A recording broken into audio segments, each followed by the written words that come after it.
220 से ज्यादा छात्रों की वापसी हुई है। गुलिस्तान विश्वविद्यालय में पढ़ने वाले छात्र वापस लौटने वाले छात्रों में ज्यादातर कश्मीरी छात्र। ऑपरेशन सिंधु के तहत यह आखिरी उड़ान थी।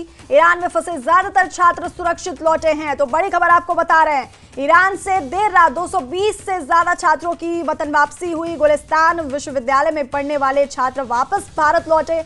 लौटने वाले छात्रों में ज्यादातर कश्मीरी छात्र हैं।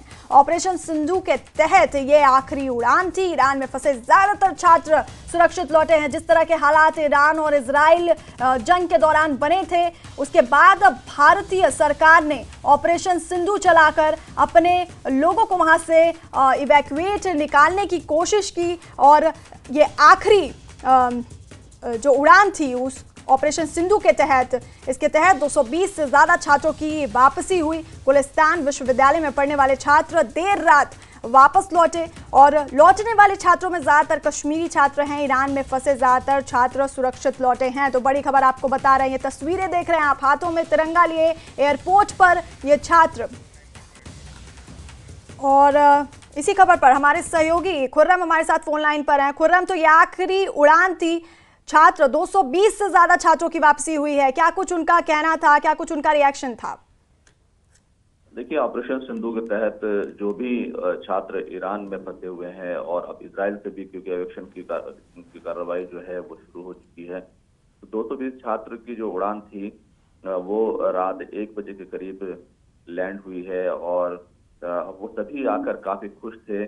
पूरी सिचुएशंस को देखें तो कल जो है वो 3 फ्लाइट आई हैं। एक फ्लाइट इजराइल से आई है जिसमें 161 भारतीय थे। वो तो फ्लाइट सुबह में 10 बजे के करीब इजराइल से आई थी और उसके बाद शाम 4:45 बजे फ्लाइट लैंड हुई है। उसमें 250 छात्र थे। तो फिर रात में 220 छात्र जो है ये भी ईरान से आए हैं। 250 और 220 छात्र दोनों फ्लाइटें मशहद से आई हैं।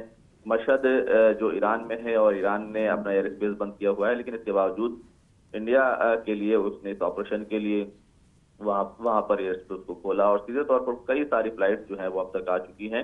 रात 220 छात्र पहुंचे हैं और अभी भी आर्मीनिया के रास्ते काफी सारे छात्र जो है उनको वापस आना था, वो अभी तक वहां पर फंसे हुए हैं, क्योंकि बीच में ही जो है काफी सारी चीजें बदल गई। जो यूएस के राष्ट्रपति हैं डोनाल्ड ट्रंप, उनकी तरफ से सीजफायर का ऐलान किया, लेकिन वायलेशन देखने में आ रहा है। तो अभी आर्मीनिया में भी काफी सारे छात्र फंसे हुए हैं, तो वहां से भी उनको निकालने का काम फिलहाल जो है उसको काम किया जा रहा है, लेकिन अभी तक उनका शेड्यूल नहीं आ पाया है। लेकिन अगर देखें तो इस पूरी सरगर्मी में चाहे इजराइल हो चाहे ईरान हो, दोनों ही के बीच जिस तरह की सूरत हाल बनी और जिस तरह की जंग चली, खुर्रम बहुत बहुत शुक्रिया ये तमाम जानकारी हम तक पहुंचाने के लिए। तो ईरान से देर रात 220 से ज्यादा छात्रों की वापसी हुई है।